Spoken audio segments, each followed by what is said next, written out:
কোটা না থাকার ফলে সরকারি চাকরিতে মেয়েদের অন্তর্ভুক্তি হতাশাজনকভাবে কমে গেছে।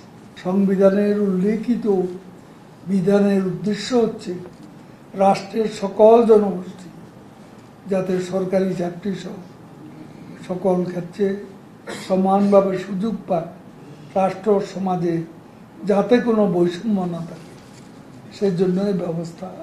কোটা বিরোধী আন্দোলনকারীদের দাবি ও অনেক বক্তব্য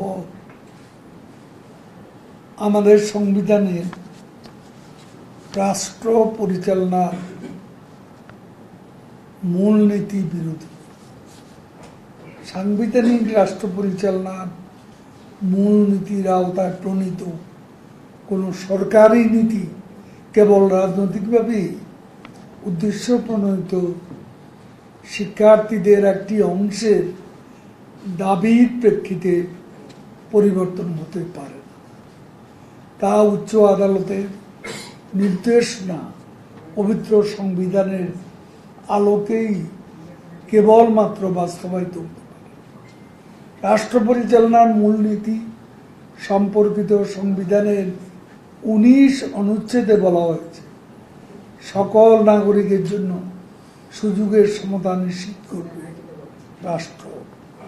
সেখানে আরো বলা হয়েছে মানুষে মানুষে সামাজিক অর্থনৈতিক অসাম্য বিলোপের জন্য নাগরিকদের মধ্যে সম্পদের সুষম বন্টন নিশ্চিত করার জন্য এবং প্রজাতন্ত্রের সর্বত্র অর্থনৈতিক উন্নয়নে সমান স্তর অর্জনের উদ্দেশ্যে সুযোগ সুবিধা দান নিশ্চিত করার জন্য রাষ্ট্র কার্যকর ব্যবস্থা নেবে।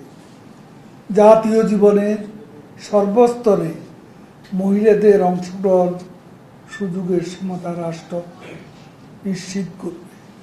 অথচ গত কয়েক বছরে কোটা না থাকার ফলে সরকারি চাকরিতে মেয়েদের অন্তর্ভুক্তি হতাশাজনকভাবে কমে গেছে।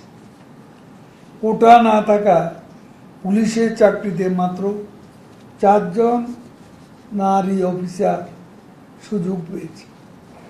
ফরেন সার্ভিসে সুযোগ পেয়েছে 2 জন নারী। 50টি জেলায় দেশে নারীরা ক্যাডার সার্ভিসে যোগদানের সুযোগ পায়নি। 23টি জেলা একজনও পুলিশের চাকরি পায়নি। সংবিধানের উল্লেখিত বিধানের উদ্দেশ্য হচ্ছে রাষ্ট্রের সকল জনগোষ্ঠী যাতে সরকারি চাকরি সহ সকল ক্ষেত্রে সমানভাবে সুযোগ পায়, রাষ্ট্র সমাজে যাতে কোনো বৈষম্য না থাকে সেজন্য এই ব্যবস্থা রাখা হয়েছে। বিসিএস গুলোতে বিগত বছরে নিয়োগের ক্ষেত্রে মেধা তালিকা থেকে নিয়োগ প্রায় 70% মতো। 33তম, 35তম ও 36তম এই 3টি বিসিএস পরীক্ষা গড়ে প্রায় 72% প্রার্থীকে মেধার ভিত্তিতে নিয়োগ দেওয়া হয়েছে, যেখানে কোটা থেকে নিয়োগ পেয়েছে মাত্র 28%।